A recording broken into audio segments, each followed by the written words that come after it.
കഴിഞ്ഞ ഒരു മാസമായിട്ട് ഞാൻ പട്ടി ചന്തയ്ക്ക് പോകുന്ന പോലെ പോവാന്നല്ലാതെ ഒറ്റ ഒരുത്തൻ ചിറ്റ എഴുതണ്ടേ. ഇപ്പൊ മെഡിക്കൽ ഷോപ്പുകാർക്ക് എന്നെ കാണുമ്പോ പുച്ഛമാ. കമ്പനിക്കാര് പറയുന്നത് ഞാൻ വർക്ക് ചെയ്യാഞ്ഞിട്ടാണ്. അല്ലേ അങ്ങതി ഓരോരുത്തരും 1000 ബോട്ടിൽ വെച്ച് എഴുതിയാലേ നീ ഫ്രിഡ്ജും VCR-ഉം TV-യും ഒക്കെ എവിടുന്ന് എടുത്ത് കൊടുക്കും? ഞാൻ എവിടുന്ന് കൊടുക്കാനാ? പിന്നെ ഈടാ എല്ലാരും കൂടെ ഉത്സാഹിച്ചൊന്ന് എഴുതി ഒരു 10,000 ബോട്ടിൽ ഇലവായ എനിക്കൊരു 8,000 റുപ്യ കമ്മീഷൻ കിട്ടും. പിന്നെ ഞാൻ ഈ ജോലിക്ക് പോകുന്നില്ലെങ്കിലോ പിന്നെ ഇവന്മാര് കോംപ്ലിമെന്റ്സ് വാങ്ങിക്കാൻ വീട്ടിൽ വരുമോ? വീട്ടിൽ പറ്റേ അപ്പൊ കൊടുക്കാൻ കോംപ്ലിമെന്റ്സ്. അയ്യോ അപ്പൊ ഈ ജോലി ഈ നാട്ടിലാണ് ജോലിക്ക് പഞ്ഞം. എടാ ജോലി ചെയ്യാനുള്ള മനസ്സുണ്ടെങ്കിൽ ജോലിയുണ്ട്. പിന്നെ എല്ലാവർക്കും കസേരമേലിരുന്ന് ഫയൽ നോക്കണം എന്ന് പറഞ്ഞാൽ നടക്കത്തില്ല. എടാ ലോട്ടറി ടിക്കറ്റ് വിറ്റാ ജീവിക്കാനുള്ള കാശ് കിട്ടത്തില്ലയോ? ഞാനും ഈ വണ്ടിയൊക്കെ വിറ്റിട്ട് ഇതുപോലെ വല്ല പണിയും കിട്ടുമെന്ന് നോക്കാൻ പോവാ. വണ്ടിക്കാണെങ്കിൽ ഓട്ടമില്ല. ഓടി കിട്ടുന്ന കാശ് വല്ല വർഷാപ്പിലും കൊടുക്കണം. നീ ഒന്ന് അടിച്ചു നോക്കിയാ ചാട്ടാവുന്നു. കേരള ദൈവമേ വഴി കിടത്തല്ലേ. നീ ഇവിടെ കേറുന്നുണ്ടോ? കേറിയില്ലെങ്കിൽ കേറിയില്ല ഇവിടെ വഴി കിടക്കാം. കേറിയാൽ കേറിയ അവിടെ വീട്ടിൽ കിടക്കാം.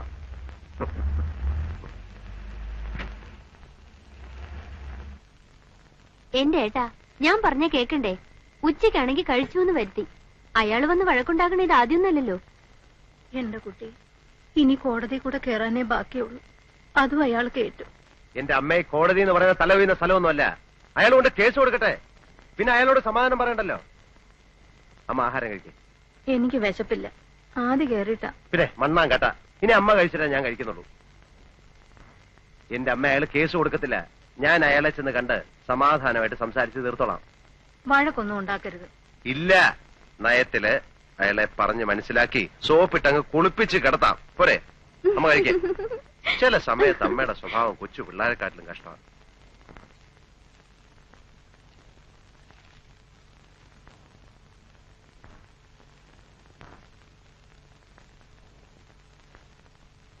എന്തു വേണം? ഞാൻ ചേട്ടനെ ഒന്ന് കാണാമെന്ന്. കണ്ടോളൂ. അതല്ല. ഏതല്ല? എടാ എന്റെ നിഴല് കണ്ട മുങ്ങി നടക്കണ നീ എന്നെ കാണാൻ വരെ. എന്താണാവോ ഉദ്ദേശം? ചേട്ടൻ വീട്ടിൽ വന്നു എന്നറിഞ്ഞു. അമ്മ ആകെ വിഷമിച്ചിരിക്കുക. ഞാൻ പറയുന്നത് ശരിയല്ലെന്നറിയാം. എന്നാലും കുറച്ചാളൂടെ ക്ഷമിക്കണം. മാസാമാസം ഞാൻ കൃത്യമായിട്ട് പലിശ തന്നോളാം. 1 കൊല്ലത്തിനുള്ളിൽ കടം വീട്ടുകയും ചെയ്യാം. എവിടുന്നെടുത്ത് വീട്ടും? എനിക്ക് എന്നെ വിശ്വാസമില്ല. ഞാൻ എന്റെ വഴി നോക്കിക്കോളാം. മേനോൻ ചേട്ടൻ എന്നെ എന്ത് വേണമെങ്കിലും ചെയ്തോ. എന്റെ അമ്മയെ വിഷമിപ്പിക്കരുത്. എടാ നിന്റെ അച്ഛൻ ചെയ്ത് ചതിക്ക് നിങ്ങളൊക്കെ അനുഭവിക്കണം. 3 മാസത്തെ അവധിയും പറഞ്ഞ് വാങ്ങിച്ചോണ്ട് പോയതാ. ഇപ്പൊ കൊല്ലത്രയായി. മുതലുമില്ല പലിശയില്ല. ഇനി നിങ്ങളടുത്ത് ഞാൻ വരണില്ല. ഇവിടെ നീതി നിയമമുണ്ടോ ഞാനും നോക്കട്ടെ. ഞാൻ കാല് പിടിക്കാൻ ചേട്ടാ. ഇറങ്ങിപ്പോടാ തെണ്ടി കള്ളവർഗങ്ങൾ. എടോ ഇത്രയും നേരം തന്റെ കാല് ഞാൻ പിടിച്ചത് താന്റെ അച്ഛന്റെ കൂട്ടുകാരനായതുകൊണ്ട് ഇടിച്ചതിന്റെ ഷേപ്പേ മാറ്റിക്കളയും. താൻ എന്നെ കോടതി കയറ്റല്ലോ. കേറ്റൂടാ. ഞാൻ കോടതി കയറുന്നത് തന്നെ കൊന്നിട്ടായിരിക്കും. താൻ ആണാണെങ്കിൽ എനിക്ക് വക്കീലോട്ട് സഹിക്കണോ? അന്ന് എന്റെ മരണമാ. എന്താ കാണണോ? എടാ ശിവൻകുട്ടി നീ പോക്കിരുത്തരാ അതെ കാട്ടെ. പോക്കരത്തിനാ. താൻ എന്തോ ചെയ്യും? ഞാനും ചെയ്യില്ല. എന്നെ കോടതി കയറ്റണ്ടേ? അത് ഞാൻ എന്റെ ഇഷ്ടം പോലെ ചെയ്യും. ഞാൻ ചിലപ്പോ കേട്ടില്ലെന്ന് വരും. അതിന് നിനക്കെന്താ നഷ്ടം? എനിക്ക് നഷ്ടമൊന്നുമില്ല. നഷ്ടപ്പെടാൻ പോകുന്ന തനിക്കായിരിക്കും. മറക്കണ്ട. ഇല്ല മറക്കില്ല. താനെന്തോ നോക്കി പേടിപ്പിക്കുന്നത്? അങ്ങനെ ഫീൽ ചെയ്യുന്നുണ്ടോ? കളിക്കല്ലേ. ആരോടാ ദേഷ്യപ്പെടുന്നേ? അത് നമ്മുടെ ശിവൻകുട്ടി നാക്കെടുത്ത തമാശ പറയൂ. അല്ല പാരമ്പര്യമായിട്ട് അങ്ങനെയാ. അപ്പൊ കാണാം. കാണണം. കാണണം. കാണണം. എന്താ പറയാ? ഇപ്പോഴത്തെ കാലത്ത് ഇത്തിരി പോക്കിരിത്തരമില്ലാതെ ജീവിക്കാൻ പറ്റത്തില്ല. നമ്മളൊന്ന് താന്ന് കൊടുത്താലേ നമ്മുടെ തലയിൽ കയറും. അല്ല അയാൾ ഇനി പോലീസ് സ്റ്റേഷനിൽ കംപ്ലൈന്റ് വല്ലതും കൊടുക്കും? കംപ്ലൈന്റ് കൊടുത്താ പ്രശ്ന. ഇടിച്ചവന്മാര് നട്ടല്ലൂരും. പേടിത്തൊണ്ടനാ. അതുകൊണ്ട് കംപ്ലൈന്റ് ഒന്നും കൊടുക്കത്തില്ല. ഓട്ടം ഒന്നും ഇല്ലേ? നമുക്ക് വേണമെങ്കിൽ ഒന്ന് കറങ്ങിട്ട് വരാം. അതെ നടന്നങ്ങ് പോയാ മതി. അല്ലെങ്കിൽ തന്നെ കാശും കൊടുത്തിട്ട് പിന്നെ കൈയും കാലും പിടിച്ചിട്ടാ പെട്രോൾ കിട്ടുന്നത്. രാത്രി ഞാൻ വന്നിട്ടേ പോകണേ. ബസ് ചാർജ് 1 രൂപ കൊടുക്കണം. എല്ലാം ശരി തന്നെ?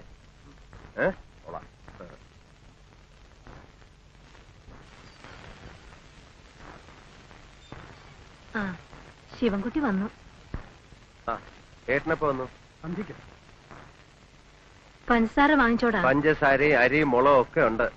ഞാൻ വിചാരിച്ചു മറക്കുന്നു. നാളെ രാവിലെ ബാലന് കാപ്പി കൊടുക്കണത് എങ്ങനെയാണെന്ന് വിചാരിച്ചു വിഷമിച്ചിരിക്കുകയായിരുന്നു. ഏട്ടത്തെയും മുളകൊക്കെ സുഖമായിരിക്കുന്നില്ലേ? തോന്നില്ല. പ്രേമേ എന്തേട്ടാ? ഏതാടി സാരി? വല്യേട്ടൻ കൊണ്ടുവന്നതാ. നീ ബാഗ് എടുത്ത് അകത്ത് വയ്ക്ക.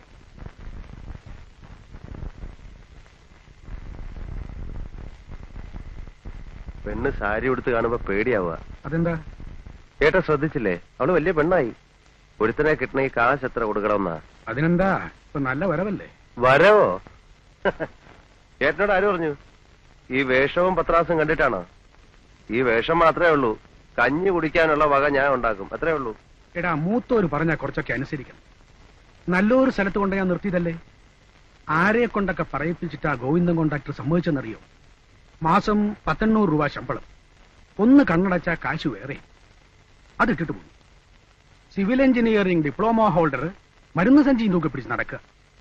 അതാവുമ്പോ ഇങ്ങനെ വേഷം കെട്ടി നടക്കാൻ പറ്റില്ലല്ലോ അല്ലേ? അതെ, അതൊരു ആശയാണ് ഏട്ടാ, നല്ല വേഷം ധരിച്ചടക്കാൻ. പഠിക്കുന്ന കാലത്ത് 2 മുണ്ടും 2 ഷർട്ടും ഇട്ടാ ഞാൻ ഒരു കൊല്ലം കഴിച്ചിട്ടുള്ളത്. നടന്നോ? ആര് പറഞ്ഞു വേണ്ടെന്ന്? പക്ഷെ അമ്മയും പെങ്ങളെയും പട്ടിണിക്കിടരുത്, എനിക്കതേ പറയാനുള്ളൂ. അമ്മയും പെങ്ങളും എന്റെ മാത്രമല്ലല്ലോ. ആവുന്ന കാലത്ത് ഞാൻ സുന്ദരമായിട്ട് നോക്കിയിട്ടുള്ളതാ. ഇപ്പൊ എനിക്ക് കുടുംബമായി. ഒരു സർക്കാർ ഉദ്യോഗസ്ഥന് എന്ത് കിട്ടുമെന്ന് അറിയാമല്ലോ. കുടുംബം നോക്കിയ കഥയൊന്നും ഏട്ടൻ പറയണ്ട. മാസം 300 റുപ്യ തരും. പിന്നെ ഇവിടെ ഉണ്ടാവണ തേങ്ങയും പാലും വിറ്റാ ഞങ്ങൾ കഴിഞ്ഞത്. ഏട്ടനെ ഞാൻ കുറ്റം പറഞ്ഞതൊന്നുമല്ല. എന്താടാ ഏട്ടനോട് പറയണേ? അവൻ അവന്റെ കുടുംബം നോക്കണ്ടേ? എല്ലാ കാലവും അമ്മയും പെങ്ങളും അനിയനെന്നും പറഞ്ഞിരുന്നാ മതിയോ?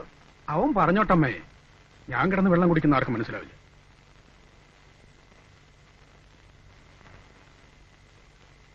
ശിവ, ഏട്ടൻ വന്നത് രമയ്ക്ക് ഭാഗം കിട്ടിയ സ്ഥലത്ത് അവൻ പെരപണിയാൻ പോവുക. അപ്പോ നമ്മുടെ പടിഞ്ഞാറെ വേലിയിലടുത്ത് നിൽക്കുന്ന 2 പ്ലാവ് മുറിച്ച ആവശ്യത്തിനുള്ള തടി കിട്ടും. ഞാൻ പറഞ്ഞു മുറിച്ച് അറുത്ത് കൊണ്ടുപോയിക്കോളാൻ. ആ പ്ലാവ് നിറയെ കായ്ക്കണതാ. എന്റെ വീട്ടിൽ നിന്ന് എന്ത് കൊണ്ടുവന്നു രമയുടെ വീട്ടുകാർ ചോദിച്ചാൽ ഞാൻ എന്ത് മറുപടി പറയും? ഞാൻ ഭാഗമൊന്നും പിരിഞ്ഞിട്ടില്ല. ഏട്ടന് ആവശ്യമുള്ള തടി ഞാൻ അലിയാറുടെ മില്ലിൽ നിന്ന് ഏർപ്പാട് ചെയ്ത് തരാം. അതാവുമ്പോ എനിക്ക് കുറേശ്ശെ കൊടുത്തു തീർത്താൽ മതി. നമ്മുടെ തൊടിയിലെ പ്ലാവ് മുറിക്കാൻ മറ്റു പലരുടെ അനുവാദം കൂടി വേണം. ഈ വസ്തുവിന്റെ പണയത്തില് അച്ഛന് കടം കൊടുത്ത പലരുടെ.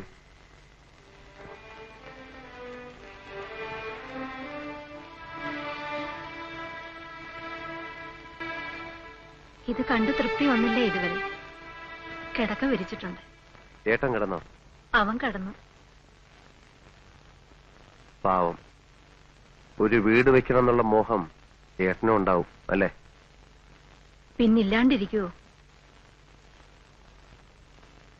ഞാൻ പറഞ്ഞതിൽ ഏട്ടന് നീരസമുണ്ടോ?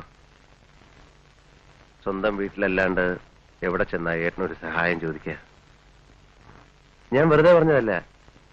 അലിയാറുടെ മില്ലിന്ന് ആവശ്യമുള്ള തടി ഞാൻ ഏർപ്പാട് ചെയ്ത് കൊടുക്കാം. പിന്നിപ്പോ എന്റെ മരുന്നിന് നല്ല സെയിൽസാ. കുറച്ച് കാശ് എനിക്ക് കിട്ടും. അത് ഏട്ടന് കൊടുക്കാം അല്ലേ?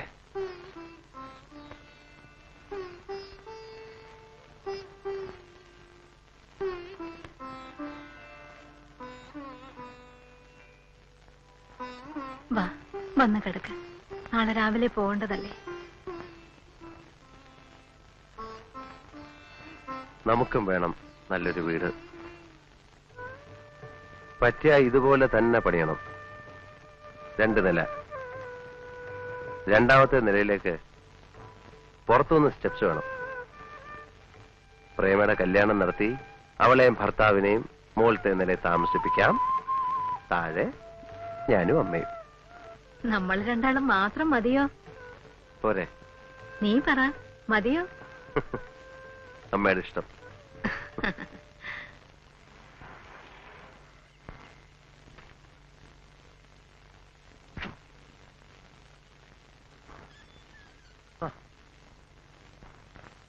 എന്താടോ? വെറുതെ. വെറുതെ ഒന്നുമല്ല. ഊണാ കഴിഞ്ഞോമേ? കഴിഞ്ഞ ഓരോരുത്തർ ഉറക്കായി. ആ, പാലേട്ടൻ വന്നിട്ടുണ്ടല്ലേ? ആ. ഉമ്മ പറഞ്ഞു. ശിവ, ഒന്നിങ്ങോട്ട് വന്നൊരു കാര്യം പറയാം. അത്ര വലിയ രഹസ്യമാണെങ്കിൽ ഞാൻ അങ്ങ് പോയേക്കാം.